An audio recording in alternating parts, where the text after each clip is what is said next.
விழுப்புரம் மாவட்டம் செஞ்சியில் corona virus தொற்று அதிகரித்து வரும் நிலையில் செஞ்சி வட்டாட்சியர் அலுவலகத்தில் விழுப்புரம் மாவட்ட ஆட்சியர் அண்ணாதுரை தலைமையில் கொரோனா வைரஸ் தடுப்பு நடவடிக்கை குறித்த ஆலோசனைக் கூட்டம் நடைபெற்றது.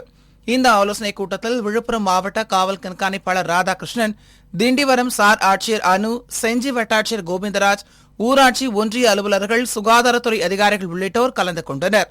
பின்னர் செஞ்சி காந்தி பஜார் மற்றும் திருவண்ணாமலை சாலை ஆகிய பகுதிகளில் உள்ள பொதுமக்கள் மற்றும் வணிக நிறுவனங்களில் பணிபுரிபவர்கள் முகக்கவசம் மற்றும் தனி மனித இடைவெளியை கடைபிடிக்கிறார்களா என்பது குறித்து மாவட்ட ஆட்சியர் அண்ணாதுரை ஆய்வு செய்தார். கிருஷ்ணகிரியில் உள்ள விவசாயிகள் தானிய பயிரான கம்பை அதிக அளவில் பயிரிட்டனர். தற்போது கிருஷ்ணகிரி, பர்கூர், மத்தூர், குருவி நாயனப்பள்ளி உள்ளிட்ட பகுதிகளில் 3 மாத பயிரான கம்பு அறுவடை மும்முரமாக நடந்து வருகிறது. குளிர்ச்சியான, எளிதில் ஜீரணமாகக்கூடிய கம்பு தானியத்தை முதியவர்களும் அதிக அளவில் உணவாக பயன்படுத்தி வருகின்றனர். கடந்த சீசனில் 1 கிலோ கம்பு 8 ரூபாய்க்கு விற்றது. கோடை வெயில் கடுமையாக இருந்ததால் தற்போது 10 ரூபாய் வரை விலை கம்பு விற்பனை செய்யப்படுகிறது. இதனால் கம்பு அறுவடை பணியில் விவசாயிகள் முழு மூச்சுடன் ஈடுபட்டுள்ளனர். திருவள்ளூர் மாவட்டம் பெரியகாடு பகுதியில் இயங்கி வரும் அதான் சார் கல்வி அறக்கட்டளை மற்றும் சிராஜல் மில்லத் கல்வி சமூக அறக்கட்டளை சார்பில் பொதுமக்களுக்கு கொரோனா நோய் எதிர்ப்பு சக்தியை அதிகரிக்கும் ஹோமியோபதி மாத்திரைகள் வழங்கப்பட்டு வருகிறது. அதன்படி திருவள்ளூரை அடுத்த பத்திப்பேட்டை பகுதியில் அறக்கட்டளையின் தலைவர் உமர் நபி தலைமையில் நோய் எதிர்ப்பு சக்தியை அதிகரிக்கும் மாத்திரை வழங்கப்பட்டது. அறக்கட்டளை செயலாளர் ஷானவாஸ் முன்னிலையில் நடைபெற்ற இந்த நிகழ்ச்சியில் சிறப்பு அழைப்பாளராக இந்திய யூனியன் முஸ்லீம் லீக் மாவட்ட தலைவர் காயல் அகமது சாலிக் கலந்து கொண்டு ஆர்சானிக் ஆல்பம் மருந்து மற்றும் முகக்கவசத்தை பொதுமக்களுக்கு வழங்கினார். திருச்சி மாவட்டம் மணப்பாறை அடுத்த பன்னப்பட்டியை சேர்ந்த சுரேந்தர் ஜோதி என்ற தம்பதியினருக்கு மாதவன், சந்துரு என்ற 2 மகன்கள் உள்ளனர்.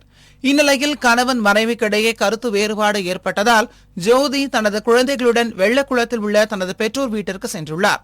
இதனால் சுந்தர் அவ்வப்போது தனது மாமனார் வீட்டிற்கு சென்று மகன்களை பார்த்து வந்துள்ளார். இந்நிலையில் கடந்த 25ஆம் தேதி வழக்கம் போல் தனது மகன்களை சுந்தர் பார்க்க சென்றுள்ளார். அப்போது தனது மகன் மாதவனுக்கு தீயால் சூடு வைக்கப்பட்டுள்ளதை கண்ட சுந்தர் மாமனாரிடம் தகராறு செய்துள்ளார். இதனைத் தொடர்ந்து அரிவாள் மற்றும் உருட்டு கட்டைகளுடன் சுந்தரின் வீட்டிற்கு சென்ற அவரது மாமனார் மற்றும் அவரது உறவினர்கள் சிலர் சுந்தரின் தம்பி சுரேஷ் என்பவரை சுந்தர் என நினைத்து தாக்கியுள்ளனர். இதனிடையே சுந்தரை கொலை செய்யும் நோக்கில் பயங்கர ஆயுதங்களுடன் வந்தவர்கள் மீது வழக்கு பதிவு செய்து கைது செய்ய வேண்டும் என சுந்தரின் உறவினர்கள் காவல்துறையினரிடம் வாக்குவாதத்தில் ஈடுபட்டனர். கிருஷ்ணகிரி மாவட்டம் காவேரிப்பட்டினம் அடுத்த பள்ளிப்பட்டி பகுதியைச் சேர்ந்த பாஷா என்ற 73 வயது முதியவர் கடந்த 50 ஆண்டுகளாக காவேரிப்பட்டினம் தேர்ப்பட்டி பகுதியில் சாலையோரத்தில் சைக்கிள் பழுதுபார்க்கும் கடை நடத்தி வருகிறார். தற்போது இருசக்கர வாகனம் மற்றும் காரையே பெரும்பாலானோர் பயன்படுத்தி வரும் நிலையில் இவர் சைக்கிளையே நம்பி கடை நடத்தி வருகிறார். மனைவி, மகன்கள் இருந்தும் அனாதையாக சாலையோரத்திலேயே படுத்து உறங்கி தனது பணியை அந்த முதியவர் செய்து வருகிறார். எவரையும் நம்பாமல் சாலையோரத்தில் தனது கைத்தொழிலான சைக்கிள் பழுதுபார்க்கும் கடை நடத்தி வரும் பாஷாவினை அப்பகுதி மக்கள் பாராட்டி வருகின்றனர்.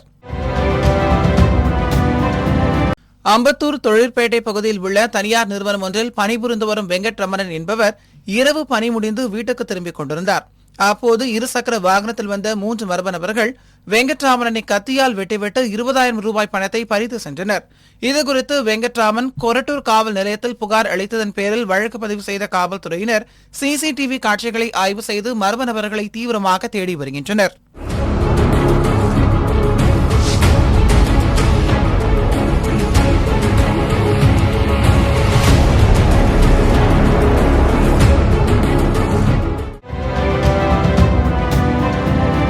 அரியலூர் மாவட்டம் செந்துறை தொடக்க வேளாண்மை கூட்டுறவு வங்கி சங்கத்தின் மூலம் செந்துறை சுற்றுவட்டார பகுதியைச் சேர்ந்த மகளிர் சுய உதவிக் குழுவினருக்கு தற்போது கொரோனா சிறப்பு கடனுதவி வழங்கப்பட்டு வருகிறது. இந்நிலையில் செந்துறை சுற்றுவட்டார பகுதியைச் சேர்ந்த 98 நபருக்கு தலா 5,000 ரூபாய் வீதம் 4,90,000 ரூபாய் நிதியுதவி வழங்கப்பட்டது. இதில் பங்கேற்ற கூட்டுறவு வங்கித் தலைவர் கவுஞ்சிநாதன் அனைத்து மகளிர் சுய உதவிக் குழுவினருக்கு கடனுதவி வழங்கினார். இந்த நிகழ்வில் வங்கி இயக்குநர் நல்லதம்பி, ராஜேந்திரன், தேவேகி, குமாரவேல், வங்கியின் செயலாளர் கலிய பெருமாள், வங்கி பணியாளர்கள் ஞானப்பிரகாசம், கார்த்தி, பாஸ்கர் மற்றும் மகளிர் சுய உதவிக் குழுவினர் கலந்து கொண்டனர். திண்டுக்கல் மாவட்டம் கொடைக்கானலில் கடந்த 10 தினங்களுக்கு முன்பு நடிகர்கள் பரோட்டா சூரி, விமல் தடை செய்யப்பட்ட பாரஜம் ஏரிக்கு சென்று மீன்பிடித்து புகைப்படம் வெளியிட்டது சர்ச்சையை ஏற்படுத்தியது. இதனைத் தொடர்ந்து கோட்டாட்சியர் சிவக்குமார் கொடைக்கானல் காவல் துணை கண்காணிப்பாளருக்கு பரோட்டா சூரி, விமல் மீது விசாரணை செய்ய வேண்டும் என பரிந்துரை செய்திருந்தார். பரோட்டா சூரி, விமல் மீது கொடைக்கானல் காவல் நிலையத்தில் பாஸ் இல்லாமல் நுழைந்து நோயை பரப்பும் விதமாக கொடைக்கானல் நகர் பகுதிக்கு வந்தது உள்ளிட்ட குற்றச்சாட்டுகளில் வழக்கு பதிவு செய்யப்பட்டது. இந்நிலையில் கொடைக்கானல் நகர் பகுதிக்கு பரோட்டா சூரி, விமல் நுழைய உறுதுணையாக இருந்த நபர்களின் சொகுசு வாகனம் மற்றும் ஜீப் பறிமுதல் செய்யப்பட்டது. ஆசிய கண்டத்திலேயே முதலில் புதுச்சேரி மண்ணில்தான் 8 மணி நேர வேலை செய்யும் உரிமை, தொழிற்சங்கம் அமைக்கும் உரிமை, சம வேலைக்கு சம ஊதியம் உள்ளிட்ட உரிமைகள் பெறப்பட்டது. அந்த முத்திரை பதித்த நாள் ஜூலை 30 தியாகிகள் தினம். 1936 ஆண்டு ஜூலை 30 உரிமை குரல் எழுப்பி தளர்வற்ற தொடர் போராட்டத்தில் ஈடுபட்டிருந்த பஞ்சாலை தொழிலாளர்களின் எதிர்ப்பை அடக்க முடியாத பிரெஞ்சு ராணுவம் தொழிலாளர்கள் மீது துப்பாக்கி சூடு நடத்தியது. இதில் 12 தொழிலாளர்கள் வீரமரணம் அடைந்தனர். அந்த நினைவு நாளையொட்டி கடலூர் சாலையில் உள்ள ஜூலை 30 தியாகிகள் சிலைக்கு புதுச்சேரியின் தொழிற்சங்க ஸ்தாபகர் மக்கள் தலைவர் சுப்பையா தலைமையில் மலர் வளையம் வைத்து அஞ்சலி செலுத்தப்பட்டது. நாகை மாவட்டம் கீழ்வேளூர் அடுத்த ராதாமங்கலம் தெற்காலத்தூர் பகுதியைச் சேர்ந்த ராஜேந்திரன் என்பவர் நாகை அரசு மருத்துவமனையில் தனியார் நிறுவன காவலாளியாக பணியாற்றி வருகிறார். இந்நிலையில் இவர் அதே பகுதியைச் சேர்ந்த 9 வயது சிறுமிக்கு பாலியல் தொல்லை கொடுத்து வந்ததாக கூறப்படுகிறது. இதனை கண்ட அப்பகுதிவாசிகள் சைல்டு லைன் அமைப்பிற்கு தகவல் கொடுத்ததன் அடிப்படையில் மாவட்ட குழந்தைகள் பாதுகாப்பு அதிகாரிகள் நாகை அனைத்து மகளிர் காவல் நிலையத்தில் புகார் அளித்தனர். புகாரின் பேரில் ராஜேந்திரன் மீது போக்சோ சட்டத்தின் கீழ் வழக்கு பதிவு செய்த காவல்துறையினர் அவரை கைது செய்து சிறையில் அடைத்தனர்.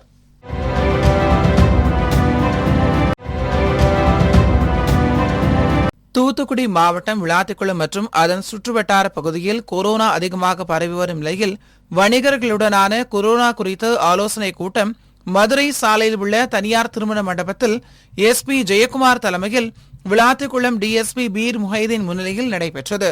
இக்கூட்டத்தில் பேசிய தூத்துக்குடி மாவட்ட எஸ்பி ஜெயக்குமார், பொதுமக்கள் ஒத்துழைப்பு இருந்தால் மட்டுமே கொரோனாவிலிருந்து விடுபட முடியும். இதுபோன்ற ஒரு இக்கட்டான சூழ்நிலையில் வணிகர்கள் காவல்துறையுடன் இணைந்து செயல்பட வேண்டும் என்று கேட்டுக் கொண்டார். திருவண்ணாமலை மாவட்டத்தை சேர்ந்த சமூக செயற்பாட்டாளர் மணிமாறன் என்பவர் கடந்த 17 ஆண்டுகளாக நாடு முழுவதும் ஆதரவற்ற நிலையில் உயிரிழக்கும் நபர்களின் உடலை அரசு அனுமதி பெற்று தனது சொந்த செலவில் நல்லடக்கம் செய்து வருகிறார். இதுவரை இவர் 1110 ஆதரவற்றோர் உடல்களை நல்லடக்கம் செய்துள்ளார். இந்நிலையில் வேலூர் அரசு மருத்துவக் கல்லூரி மருத்துவமனையில் பல நாட்களாக யாரும் உரிமை கோராமல் இருந்த 5 உடல்களை பெற்று மணிமாறன் வேலூர் புதிய பேருந்து நிலையம் அருகே பாலாற்றங்கரையில் அமைந்துள்ள இடுகாட்டில் அடக்கம் செய்தார். தென்பெண்ணை ஆற்றின் குறுக்கே கட்டப்பட்டுள்ள சாத்தனூர் அணையின் முழு கொள்ளளவு 119 அடியாக உள்ளது. தற்போது வரையில் சாத்தனூர் அணையில் 78 அடியாக நீர் இருப்பு இருந்து வருகின்றது. 78 அடி தண்ணீரில் இருந்து திருவண்ணாமலை மாவட்ட மக்களுக்கு கூட்டு குடிநீர் திட்டத்தின் கீழ் குடிநீர் விநியோகம் செய்யப்பட்டு வருகிறது. தற்போது கிருஷ்ணகிரி கேஆர்பி அணையிலிருந்து வினாடிக்கு 260 கன அடி நீர் வெளியேற்றப்பட்டு வருவதால் சாத்தனூர் அணையில் நீர்வரத்து அதிகரித்துள்ளது. இதனால் விவசாயிகள் மகிழ்ச்சி அடைந்துள்ளனர். மயிலாடுதுறை மாவட்டம் தரங்கம்பாடி, சீர்காழி, குத்தாலம் ஆகிய பகுதிகளில் உள்ள மக்கள் 80,000 ஏக்கரில் குறுவை சாகுபடி செய்துள்ளனர். கடந்த 4 நாட்களாக மயிலாடுதுறை பகுதியில் தொடர்ந்து மழை பெய்து வருவதால் வயல்களில் அதிக அளவு தண்ணீர் தேங்கியுள்ளது. குறுவை அறுவடை பணிகள் துவங்கி நடைபெற்று வந்த நிலையில் மழை காரணமாக அறுவடை பணிகள் பாதிக்கப்பட்டுள்ளது. சுமார் 20,000 ஏக்கர் பயிர்கள் நீரில் மூழ்கி அழுகியதாகவும் இதனால் பெரும் நஷ்டம் ஏற்பட்டுள்ளதாகவும் வேதனை தெரிவித்துள்ளனர். இதனிடையே பயிர் பாதித்த வயல்களில் மாவட்ட வேளாண் இணை இயக்குநர் ஆய்வு மேற்கொண்டார்.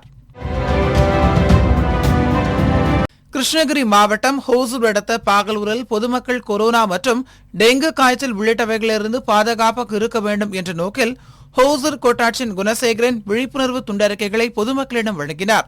பொதுமக்கள் சமூக இடைவெளியுடன் முகக்கவசம் அணிந்து கொள்ள வேண்டும், கொசு உற்பத்தியாகாத வகையில் சுற்றுப்புறத்தை தூய்மையாக வைத்துக் கொள்ள வேண்டும் என பொதுமக்களை கேட்டுக் கொண்ட அவர் பின்னர் பொதுமக்களுக்கு நோய் எதிர்ப்பு சக்தியை கொண்ட கபசுர குடிநீரை வழங்கினார். கிருஷ்ணகிரி மாவட்டம் ஊத்தங்கரை அடுத்த சிங்காரப்பேட்டை ஊராட்சிக்குட்பட்ட அம்பேத்கர் நகர் பகுதியில் ஆதி திராவிடர் மற்றும் பழங்குடியினர் நல நிதியில் 50 லட்சம் ரூபாய் மதிப்பீட்டில் சமுதாய கூடம் கட்டும் பணி நடைபெறவுள்ளது. இந்த பணியினை ஊத்தங்கரை சட்டப்பேரவை உறுப்பினர் மனோ ரஞ்சிதம் நாகராஜ் பூமி பூஜையுடன் தொடங்கி வைத்தார்.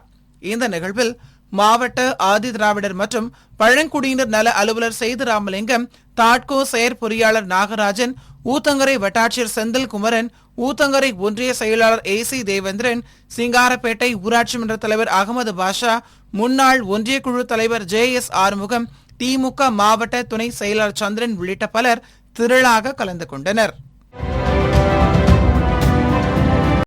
கொரோனா தொற்று காரணமாக பிறப்பிக்கப்பட்டுள்ள ஊரடங்கு உத்தரவால் பொதுமக்கள் வீடுகளிலேயே முடங்கியுள்ளதால் மகளிர் குழுவில் கடன் பெற்ற பெண்கள் கடனை கட்ட முடியாமல் தவித்து வருகின்றனர். இதனிடையே சில நிறுவனங்கள் சுய உதவி குழு பெண்களை மிரட்டி தவணை தொகையை வசூலித்து வருகின்றன. இந்நிலையில் மதுரை மாவட்டம் புதூர் பகுதியில் உள்ள மகளிர் குழுவினரிடம் நிதி நிறுவனங்கள் பணம் கட்ட சொல்லி வற்புறுத்துவதாக புகார் எழுந்துள்ளது. இதனால் மன உளைச்சலுக்கு ஆளான சகர்பானு பிபி என்ற மகளிர் குழுவை சேர்ந்த பெண் கையில் சூடு வைத்துக் கொண்டார். மேலும் ஊரடங்கால் வேலையில்லாமல் இருப்பதால் குழு பணம் கட்ட கால அவகாசம் வேண்டும் என வலியுறுத்தி மாவட்ட ஆட்சியரிடம் பாதிக்கப்பட்ட பெண்கள் மனு அளித்துள்ளனர். திருப்பூர் மாவட்டம் தாராபுரம் அடுத்த காளிப்பாளையம் பகுதியில் உள்ள பெண்கள் சுய உதவி குழுக்கள் மூலம் தொழில் கடன் பெற்றுள்ளனர். கொரோனா காலகட்டத்தில் வேலைவாய்ப்பு இல்லாமல் வாங்கிய கடனுக்கு தவணை தொகை செலுத்த மிகவும் சிரமப்பட்டு வரும் நிலையில் தனியார் நிதி நிறுவனங்கள் பெற்ற கடனை உடனடியாக செலுத்த வேண்டும் என கூறி மிரட்டி வருவதாக மகளிர் குழுவை சேர்ந்த பெண்கள் கூறுகின்றனர். எனவே தனியார் நிதி நிறுவன ஊழியர்கள் மீது உடனடியாக நடவடிக்கை எடுக்க கோரி தாராபுரம் சார் ஆட்சியர் அலுவலகத்தில் பாதிக்கப்பட்ட பெண்கள் புகார் மனு அளித்துள்ளனர். தமிழ்நாடு சட்ட விழிப்புணர்வு இயக்கம் மற்றும் தமிழ்நாடு வழக்கறிஞர் விழிப்புணர்வு பேரவை சார்பில் எழும்பூர் நீதிமன்ற நுழைவாயில் முன்பு ஒருங்கிணைக்கும் கோரிக்கை முழக்க ஆர்ப்பாட்டம் நடைபெற்றது. இந்த ஆர்ப்பாட்டத்தில் தமிழ்நாடு பார் கவுன்சில் வழக்கறிஞராக பதிவு செய்துள்ள அனைவருக்கும் நிபந்தனைகள் ஏதுமின்றி மார்ச் 2020 முதல் ஜூலை 2020 வரையிலான 4 மாதங்களுக்கு கொரோனா நிவாரணத் தொகையாக மாதம் 10,000 ரூபாய் வழங்க வேண்டும், சேம நல நிதியிலிருந்து 1 லட்சம் ரூபாய் அவசர கால கடனாக வழங்க வேண்டும், வருகின்ற ஆகஸ்ட் 1ஆம் தேதி முதல் தமிழகம் முழுவதும் உள்ள அனைத்து நீதிமன்றங்களையும் கொரோனா விழிப்புணர்வு மற்றும் பாதுகாப்பு ஏற்பாடுகளுடன் திறந்திட வேண்டும் உள்ளிட்ட கோரிக்கைகள் வலியுறுத்தப்பட்டது. தமிழ்நாடு அரசுக்கும் மத்திய அரசுக்கும் தமிழ்நாடு பார் கவுன்சில் நிர்வாகத்திற்கும் பணிவான கோரிக்கைகளை வலியுறுத்தி இன்றைக்கு இந்த ஆர்ப்பாட்டம் நடைபெற்றிருக்கிறது.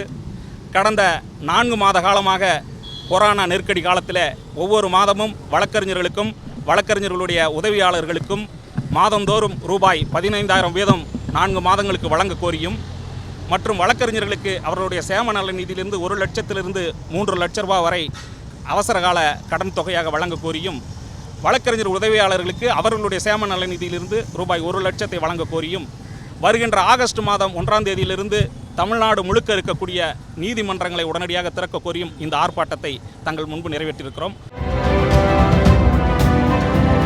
கிருஷ்ணகிரி மாவட்டம் ஹோசூர் பகுதிகளில் சீரான சீதோஷ நிலை நிலவுவதால் தக்காளி, கேரட், கீரை வகைகள் உள்ளிட்டவைகள் உற்பத்தி செய்யப்பட்டு தமிழகத்தின் பல்வேறு மாவட்டங்களுக்கும் அண்டை மாநிலங்களுக்கும் ஏற்றுமதி செய்யப்பட்டு வருகிறது. ஹோசூர் பகுதியில் 5,000 ஏக்கர்களுக்கும் அதிக அளவில் தக்காளி சாகுபடி செய்யப்பட்டு வரும் நிலையில் கடந்த வாரம் வரை 20 கிலோ எடை கொண்ட தக்காளி கூடை 1000 ரூபாய் வரை விற்கப்பட்டது. ஆனால் கடந்த 3 தினங்களாக தக்காளியின் விலை திடீரென சரிந்துள்ளது. தற்போது ஹோசூர் அடுத்த பத்தனப்பள்ளி காய்கறி மார்க்கெட்டில் நாட்டு தக்காளி கூடை 200 ரூபாய்க்கும் பெங்களூரு தக்காளி 20 கிலோ கொண்ட கூடை 150 ரூபாய்க்கும் விற்கப்பட்டாலும் வியாபாரிகள் தக்காளிகளை வாங்க வருவதில்லை என விவசாயிகள் கூறுகின்றனர். இதனால் விவசாயிகள் தக்காளியை அறுவடை செய்யாமல் தோட்டங்களிலேயே விட்டு செல்கின்றனர்.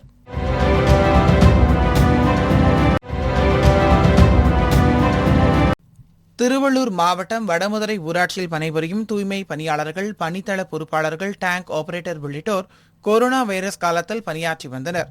இவர்களுக்கு உதவும் வகையில் திருவள்ளூர் மாவட்டம் கன்னியாபுரம் கிராமத்தில் உள்ள ஸ்ரீ சாய் தர்ஷன் அறக்கட்டளை சார்பில் அறக்கட்டளையின் தலைவர் சுவாமினி குழுமாய் சாந்த் அம்மாள் ஏற்பாட்டில் சுமார் 50 குடும்பங்களுக்கு 40,000 ரூபாய் மதிப்பிலான 5 கிலோ அரிசி, சமையல் எண்ணெய் மற்றும் மளிகை பொருட்கள் உள்ளிட்டவை அடங்கிய தொகுப்பு வழங்கும் நிகழ்ச்சி நடைபெற்றது.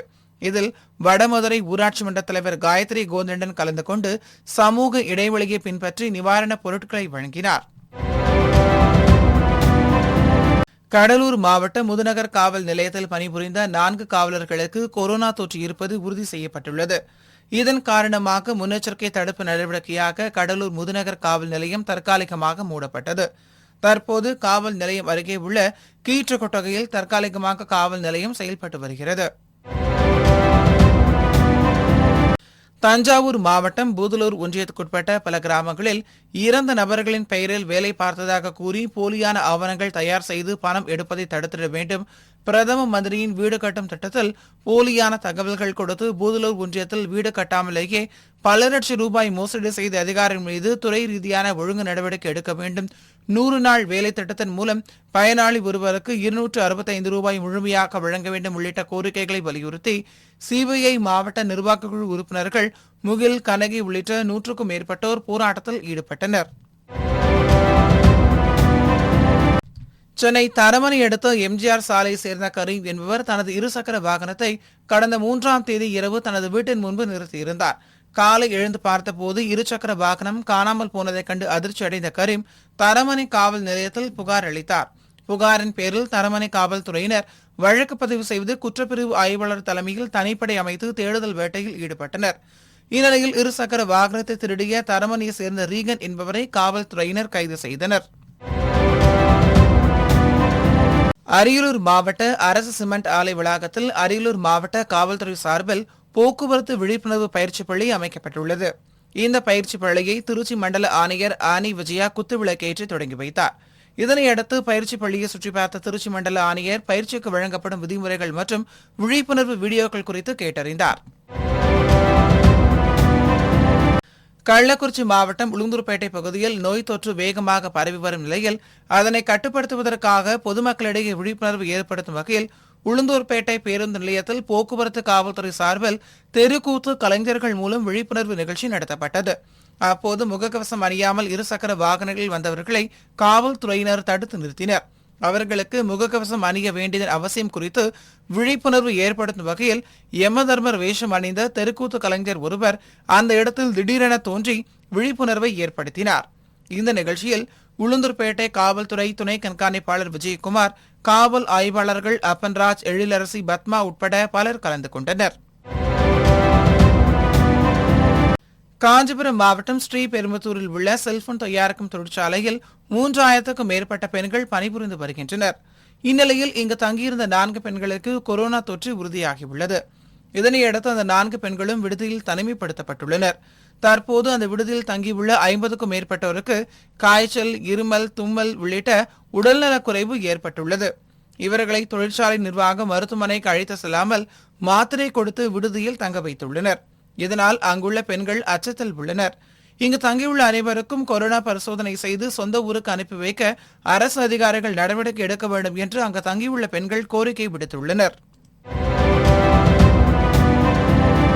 மன்னார் தலையாமங்கலம் ஊராட்சியில் கிராம மக்களிடம் வீடு கட்டுவதற்கு ஆதார் அட்டை, ரேஷன் கார்டு, வங்கிக் கணக்குகள் உள்ளிட்ட அனைத்து ஆதாரங்களை வாங்கி சென்று அதிகாரிகள் பயனாளிகளின் பெயரில் வீடுகளை வழங்காமல் தனிநபர் பெயர்களை காண்பித்து போலி ஆவணங்கள் மூலம் 144 வீடுகள் மற்றும் 70 கழிவறைகளை கட்டியுள்ளதாக கணக்கு காண்பித்து ஊழல் செய்துள்ளதாக கூறப்படுகிறது.